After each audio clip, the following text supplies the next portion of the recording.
Hi guys, Hayden VK7HH here and welcome back to Ham Radio DX. Today we've got a very special video. This one is on the RigPi. You've probably heard about this. It was, I think it was debuted at the Dayton Hamvention a couple of months back.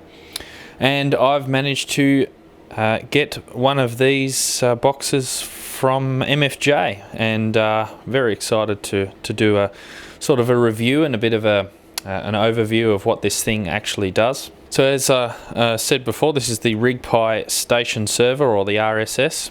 It's manufactured by MFJ under this model number MFJ-1234. And basically what this is a Raspberry Pi board, which is mounted in this the bottom of this box with an audio interface card in the top, and it allows you to remotely control your amateur radio station. Probably one of its direct competitors is the Remote Rig. You've probably seen in a couple of my other videos too. I use that with an FT857. But this particular box is a little bit different. It's a computer, it can do a lot more different functions as well. So when you get it out of the box, you receive the actual RigPi unit itself. I've got it connected up at the moment to my FT991, but I'll show you that a bit later on. You get an instruction manual, which is only a couple of pages, just about basic setup. One thing about this unit that I found is that it's not plug and play. There's a lot that needs to be learnt about how to operate it. That said, it only took me about an hour to set up with my FT991, so it was relatively straightforward setting that up. There's a lot of help that's on the RigPi groups as well, so that can also allow you to help you to update or install it for your radio.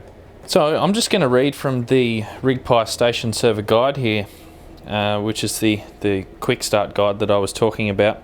It says that the RigPi Station Server can control many different ham radios, rotators using the HamLib program, send the radio audio through the internet via the Mumble VoIP server program, and interface everything through a web browser on the internet via the program specifically written for the RigPi. You don't need an awful lot of knowledge about Raspberry Pis or Linux or anything like that to get this going. You do need a little bit of basic knowledge regarding networking, logging into the system, connecting it to your rig, those sort of things.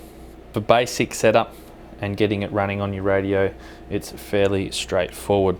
As I mentioned before, there's a lot of information that you can get from the RigPi help website, and it's this product is developing. There's a lot of different amateurs that are using it, so you can go to the RigPi group and post in there. Howard Nurse, who's come up with this product, he posts in there quite regularly as well. I think his call sign's W6HN.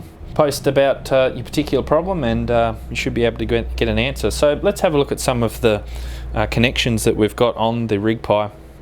So we'll start off just on the front, our 5-volt power. I'm just running this off a little USB power adapter, which is enough to power it. There's a HDMI port, which you can connect this into a monitor and use it as a computer. So it's actually got pre-installed some programs. For instance, WSJT is already installed, so you can use this straight out of the box with WSJT and all the modes that are on there. I'll show you that later on. There's a keyer, and you've got your keyer speed, PTT LED, CW LED on the front.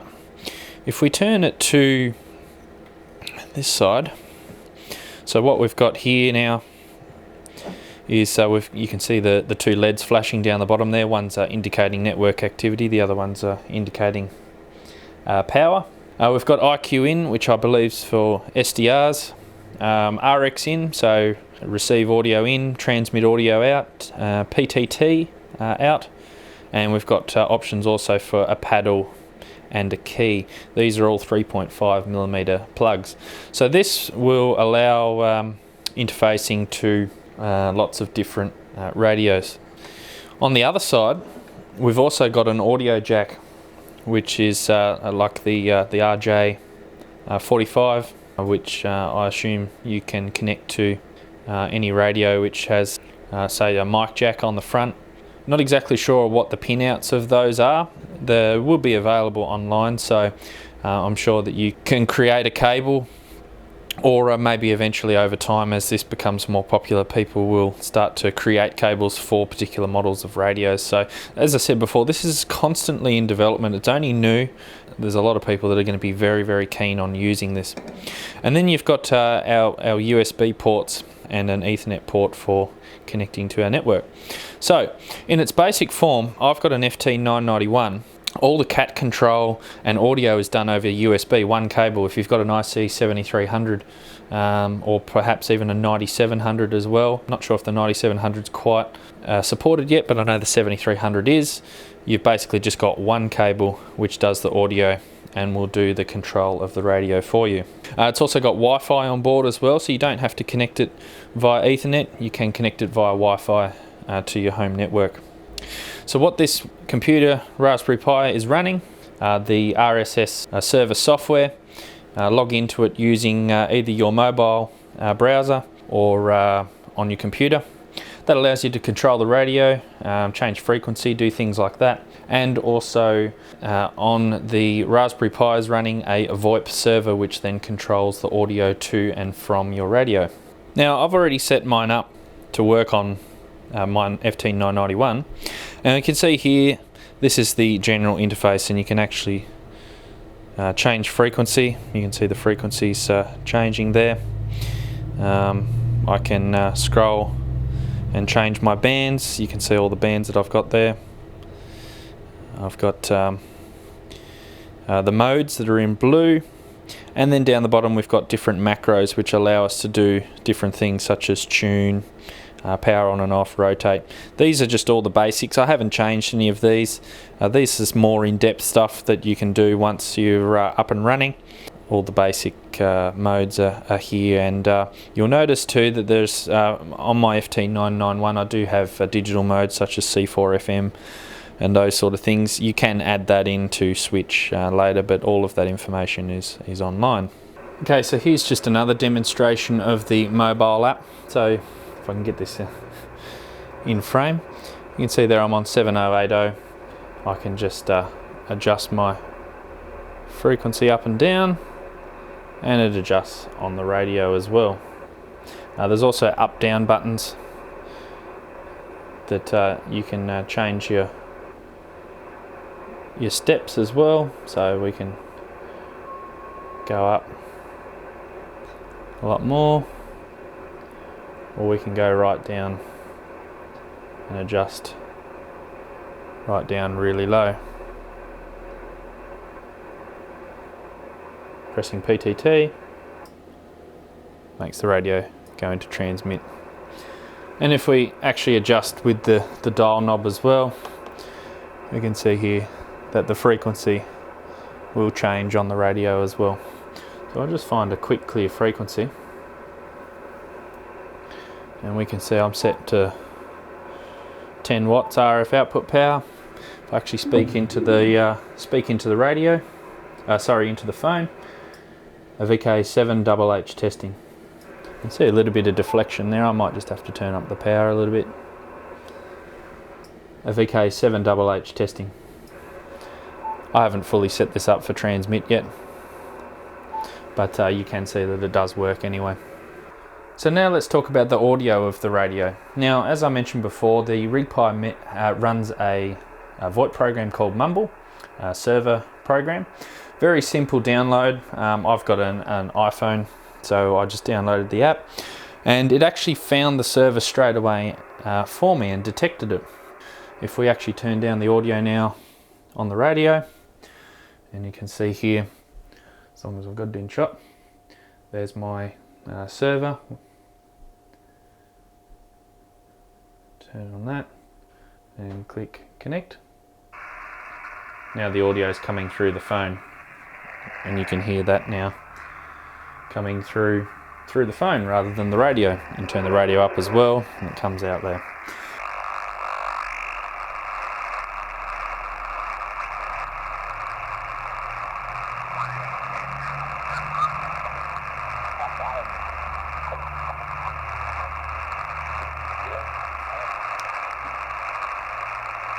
There's someone there.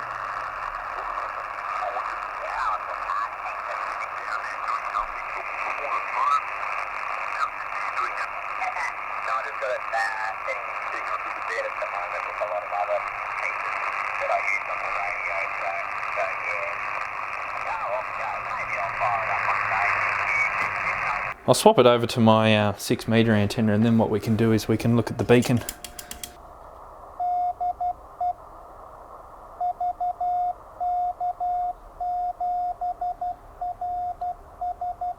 Now that's through the phone, and we'll do it through the radio now.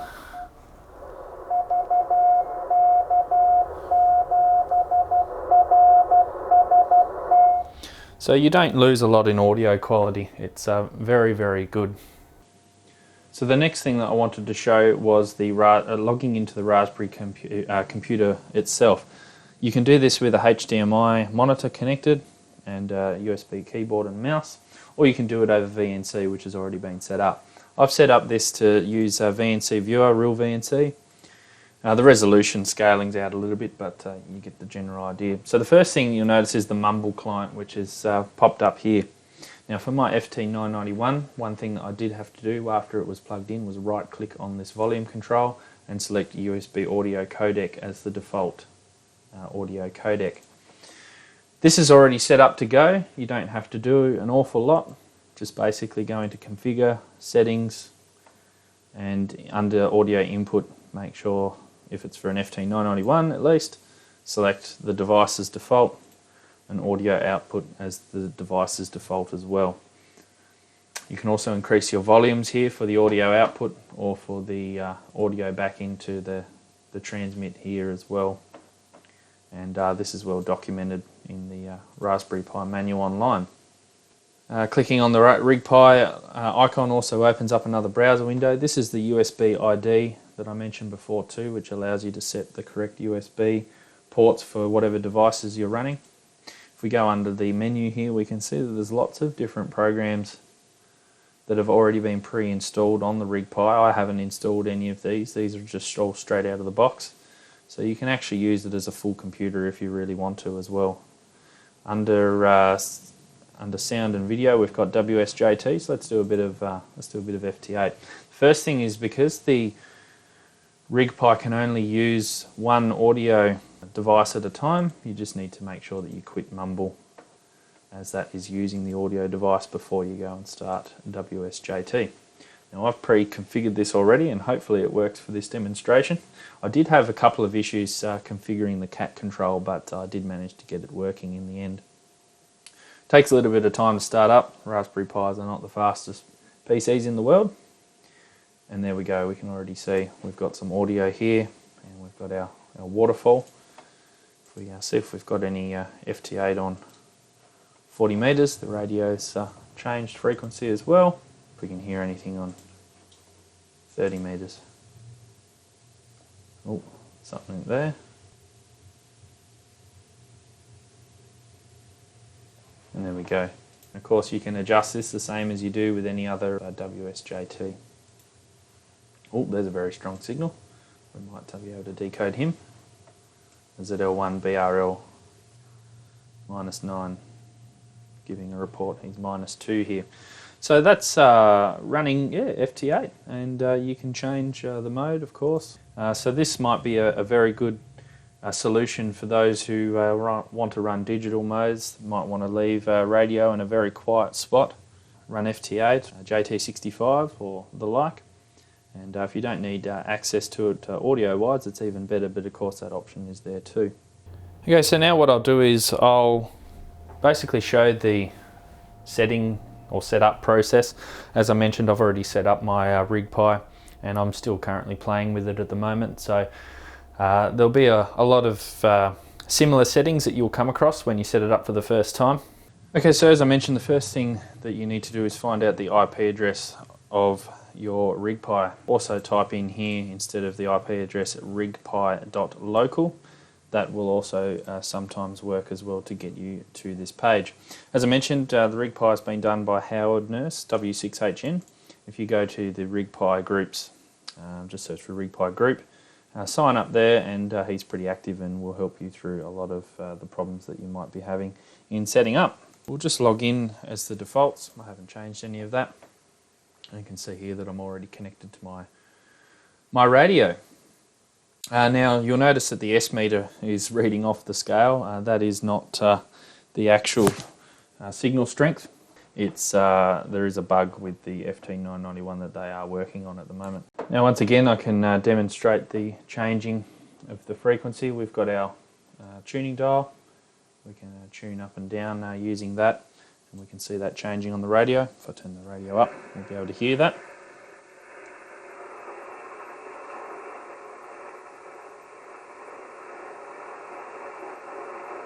So one of the things that you'll need to set up first is an account.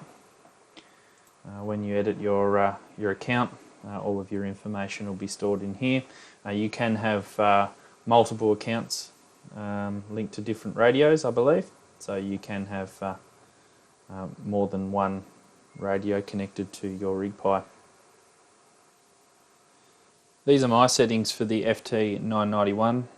When you go in the initial setup, it will ask you for the radio manufacturer. I selected Yaesu, model FT991. You can see that there's many different types of radios that are supported, and you can just give it a name.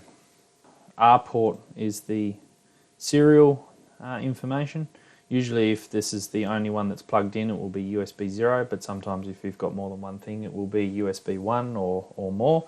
There is a USB helper program in the Pi which allows you to easily identify your radios, which is listed in the manual online to make it easier for this to be remembered.